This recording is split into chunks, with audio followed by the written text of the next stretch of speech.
Hey everybody, this is Kevin from Action Sports Logistics, North American distributor of Delta Hydrofoil, here with the man himself, George of Delta Hydrofoil. We're going to talk you through some of our surf, reflex, and kite wings, give you kind of a comparative analysis, let you know what's good for which rider.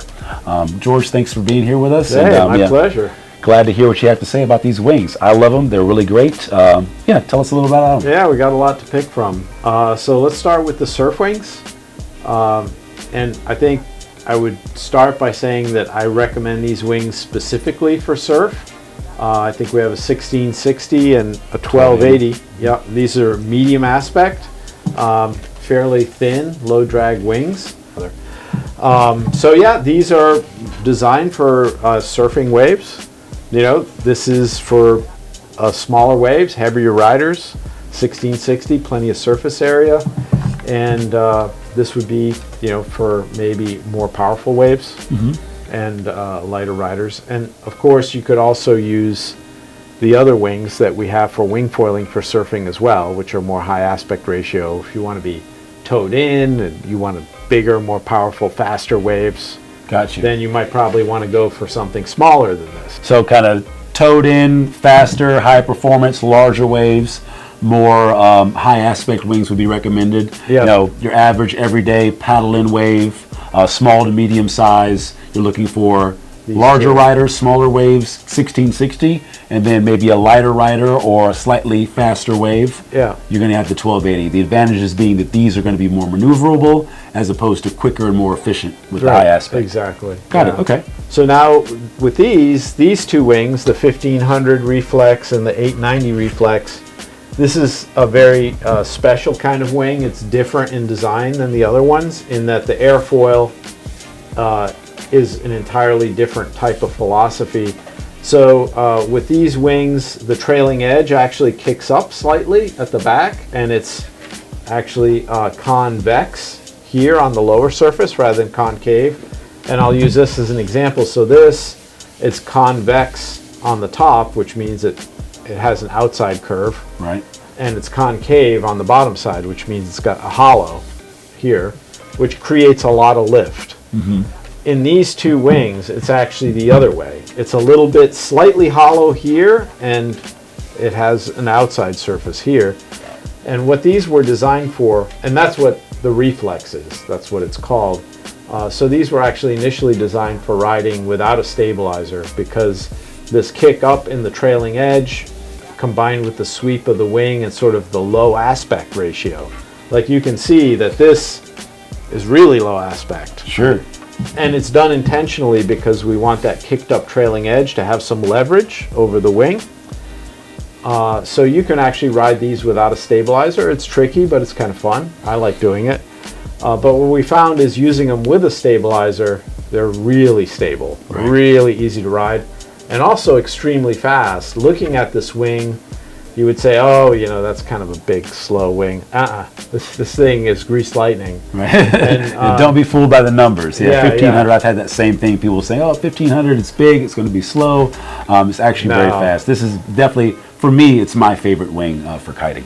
Yeah, so this is fantastic. And with this size wing, you know, you drop the kite down, boom, you're up on foil. Sure. Like immediately, bang. And then once you get over 20 miles an hour, you're going 20, you're going 25. You know, even a smaller wing, it's trying to push you out of the water. No, not this thing. Just like straight ahead, not trying to push you out. No issues. Awesome. This is similar but smaller, right? So, and actually, like if you ride them, it doesn't feel like a lot less lift. Going from the 1500 to the 890, it's still a lot of lift.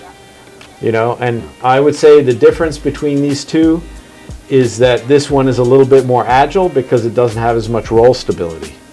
Gotcha. And that's the other thing that lends stability to these wings is just the sheer size of them. We have a big wing with a lot of stability, but also low drag, plenty of speed. And also the leading edge compared to some of the other wings that I've seen of similar very size, thin. it's quite thin, right? Yeah, it's a thin wing. Yeah, but again, you know, I do a lot of development. I do a lot of testing on developing these airfoil sections, which is really that and then just the outline of the wing are the two most critical factors that determine how that wing will behave. Sure. And if you're sloppy on that, well, you're going to have a pretty poor performing wing. Right. So I'm not sloppy on that. Well, it's amazing because the reflex technology, I mean, is essentially something you pioneered specifically in hydrofoil design. So, I mean, yeah, it's known really in, cool to see. in aircraft design, it's a known thing. Right. Yeah. But yeah, the carryover was phenomenal. And like you said, I mean, you thought it was going to be good when you designed it, but you always say you got lucky at how good it really is. So Yeah, well, I didn't anticipate. I mean, when I developed it, it was for just monowing use. Right. And then just for the hell of it, I said, well, what does this thing ride like, in regular configuration? Like, wow, that's pretty special. Awesome. Yeah. Yeah, and then moving down the line, we have this guy, the That's performance. the 860, The yeah. 860, yeah. Yeah, so, a little bit smaller still, but, so you say this is a small wing. Yeah, but this is plenty of wing for kiting. Yeah, some of our guys are Canadian sales rep. I think that's his favorite wing for kiting. A lot of the other guys that are dedicated kiters that are a bit more into just maneuverability and zipping around. They really find that. For me, I like cruising. I like jumping a little bit, but I'm kind of, I would say, an all around intermediate kite foiler. 1500, especially at my size, is good for me. But there are a lot of people who you wouldn't have a hard time with this. What I found over many years of development is that what makes a wing friendly and easy to handle is some sweep, and also then some curvature down. And the combination of those two things really make a nice, easy to maneuver, stable wing. Nice. And that's, people ask me, well, can I use the high aspect wings for kiting? Those wings are straight, right? High aspect, and also they have some curvature, but a lot less, right? Sure. So they're really designed for efficiency, and I would say I don't recommend it. I think they're harder to ride, and there's no reason for them. You don't need the efficiency, so why not trade some of that efficiency for ease of use? Sure. This is what does it.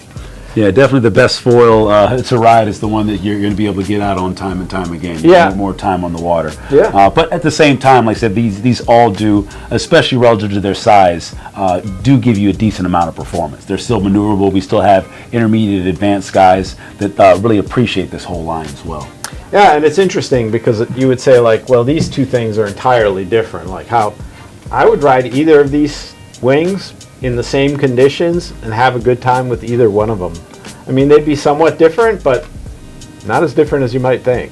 Nice. Yeah, well, I appreciate the explanation of the line. If you guys have any questions, please hit us up on deltahydrofoil.com, actionsportslogistics.com. Any of our reps, retailers, enthusiasts, always happy to answer any questions that you have. George himself checks the email regularly, so technical questions, please feel free to reach out to us. We really want everyone to be on the best possible equipment for them, and we do believe that we have something in the line for everyone. So thanks for listening. See you next time. Good wins.